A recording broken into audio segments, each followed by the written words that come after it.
प्रधानमंत्री नरेंद्र मोदी ने अपने 72वें जन्मदिन के मौके पर कूनो नेशनल पार्क में नाम्बिया से लाए गए 8 चीतों को छोड़ा, जिसके बाद उन्होंने देश को संबोधित किया।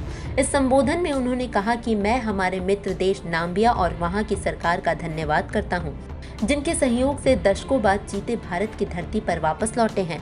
ये दुर्भाग्य रहा कि हमने 1952 में चीतों को देश से विलुप्त तो घोषित कर दिया, लेकिन उनके पुनर्वास के लिए दशकों तक कोई सार्थक प्रयास नहीं हुआ।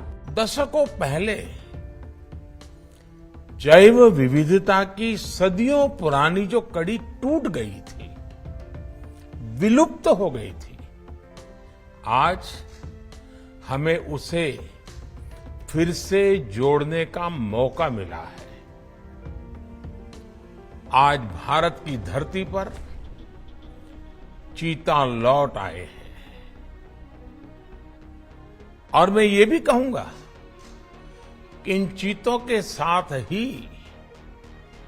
भारत की प्रकृति प्रेमी चेतना भी पूरी शक्ति से जागृत हो उठी है।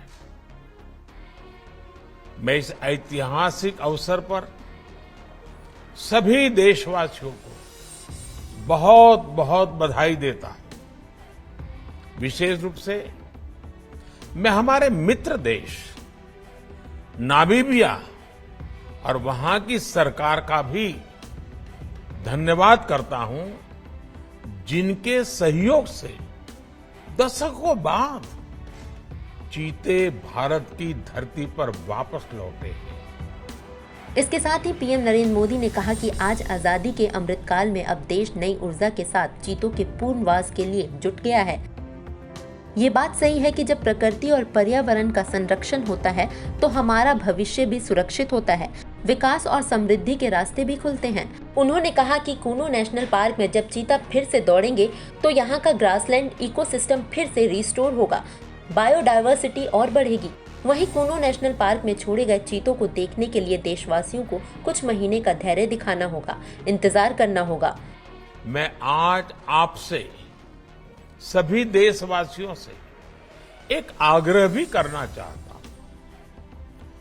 कूनो नेशनल पार्क में छोड़े गए चीतों को देखने के लिए देशवासियों को कुछ महीने का धैर्य दिखाना होगा, इंतजार करना होगा। बता दें आपको, अपने जन्मदिन पर पीएम नरेंद्र मोदी ने मध्य प्रदेश के कूनो नेशनल पार्क में 8 चीतों को छोड़ा है।